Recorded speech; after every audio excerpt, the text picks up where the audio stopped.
Hi there. Let me show you how to make a one sheet wonder binding.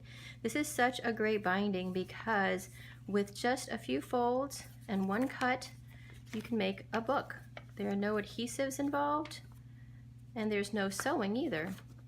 So you can do this with one sheet of paper. So this is also something that you can make with different sizes of paper. This is what size you would get by making a one sheet wonder with an 8.5 by 11 sheet of paper, and this is the size you get from an 11 by 17 sheet of paper. And this is printed on colored paper to add a little bit of color. And again, it's just one sheet of paper, one cut, and a few folds.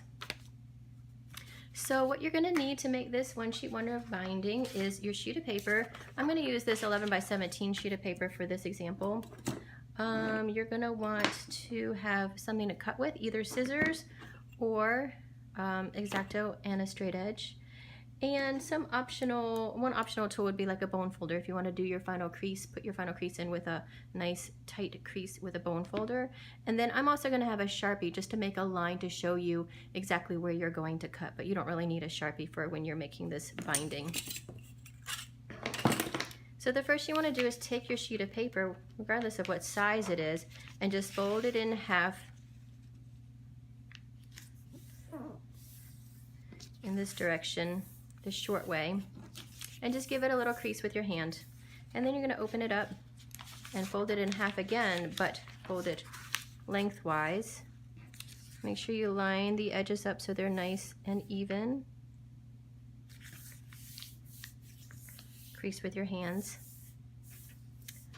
And what I like to do is just go ahead and fold it in half along that middle crease, and then take the ends, the loose ends, and fold it back towards that edge, that folded edge. One edge back, I flip it over and fold that edge back. And there are a lot of different ways to do this part of the folding. What you really want to do is just to find these quadrants, 8 quadrants on your page. And once you see these 8 quadrants on your page, you know where to cut. And I'm just going to make a mark with a Sharpie so you can see very clearly where I'm cutting. It is from that fold to the other fold and right down the middle, right along that folded edge. Now there are 2 different ways you could do this cut. One way is to fold it in half again and use your scissors and just cut along that line very carefully until you get to this end. Or you can cut either folded or open with an X-Acto blade and a straight edge. They really both work equally as well.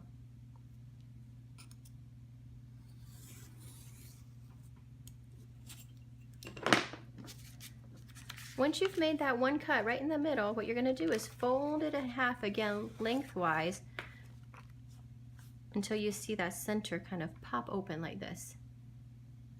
And once it pops open, you're going to just lay it down flat and push one side over on top of itself. So what I'm doing is popping it open and pushing it over just like that, and then just folding it down. So I'm going to lay it down flat so that I can push it over and just give it a little press with my hand, and then I fold it over again. I'm tucking this side in to finish the book. Now this is when I like to take the bone folder and give it a good crease, because it needs to sort of find the right place to crease, and you're gonna let it kind of fall into place. Give it a good tight crease. And there you have it, one sheet wonder binding. I'm going to show you that last fold one more time. Once you have the cut made, you're going to fold it in half lengthwise, pop it open, and lay it down to give it a fold right down the middle, and then just fold the pages right over. It can really fold over that way, or it can fold over back this way. Both ways work. Either way works fine.